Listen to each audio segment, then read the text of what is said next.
May nagtanong sa akin hapon, which is si Cedric, at dahil wala naman akong ginagawa, kaya ginawan ko kagad ng isang tutorial.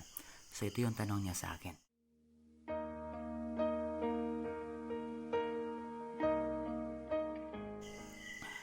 Ang tanong niya sa akin is kung paano daw hanapin yung domain and range ng isang rational function, or how to find the domain and range of a rational function.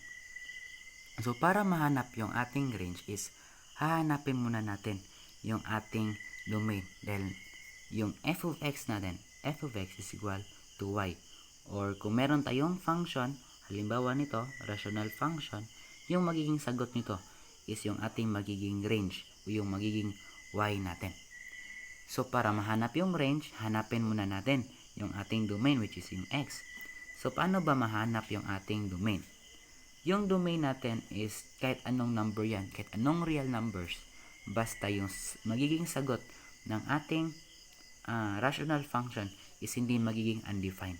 So ano ba yung undefined? Undefined is halimbawa ito, 1 over 0, 2 over 0, 3 over 0. So ito yung mga halimbawa ng undefined, which is ang ilang mga denominator is 0. So hindi pwedeng magiging undefined ang sagot ng ating rational function. So para hindi magiging undefined ang sagot ng ating rational function, hindi tayo gagamit ng mga real numbers sa ating domain na magiging undefined yung ating rational function. So paano mahanap yung mga numbers na hindi pwedeng gamitin sa pag-substitute sa ating domain? So simple lang. Kung ito yung tanong natin, f of x is equal to 4 all over x squared plus 5x plus 6. So just copy the denominator, which is ito, x squared plus 5x plus 6 equal to 0. Pagkatapos nito is maghanap tayo ng dalawang numbers na kapag i-multiply natin is may equal to 6, and kapag i-add natin is may equal to 5, which is positive 3 and positive 2. Dahil kapag i-multiply natin yung positive 3 at positive 2 natin, magiging 6. At kapag i-add natin is magiging positive 5. So from this, we can say that x plus 3 is equal to 0 and x plus 2 is equal to 0. So pagkatapos nito is gagawa tayo ng isang pamaraan para yung positive 3 natin is malilipat dito at yung positive 2 natin is malilipat dito. So ano yung gagamitin natin o ano yung gagawin natin?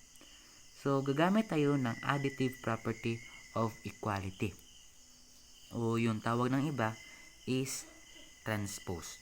So ano ba yung additive property of equality? Additive property of equality is maglalagay ka lang ng number sa ibaba niya kung saan is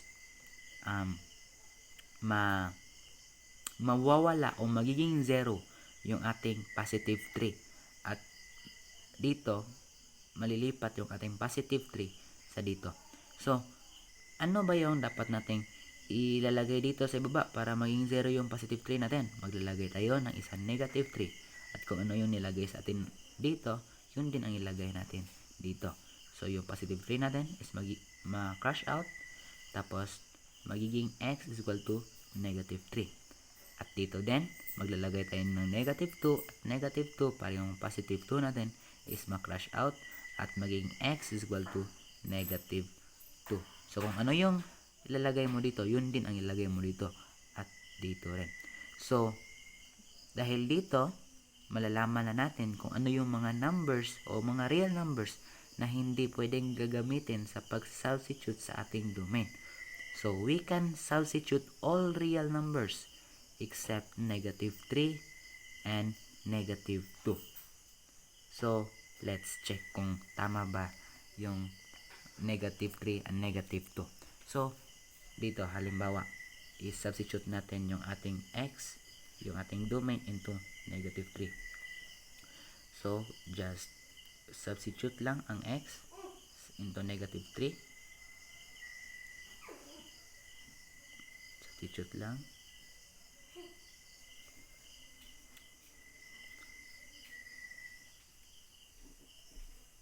So negative 3 squared is equal to 9.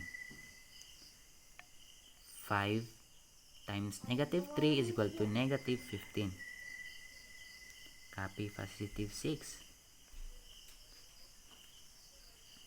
Next, 9 minus 15 is equal to negative 6. Negative 6 plus 6 is equal to 0.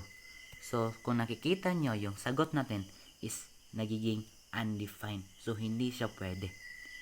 So, kung gusto nyo isolve yung negative 2 natin, is pwede kayong mag-solve sa inyo.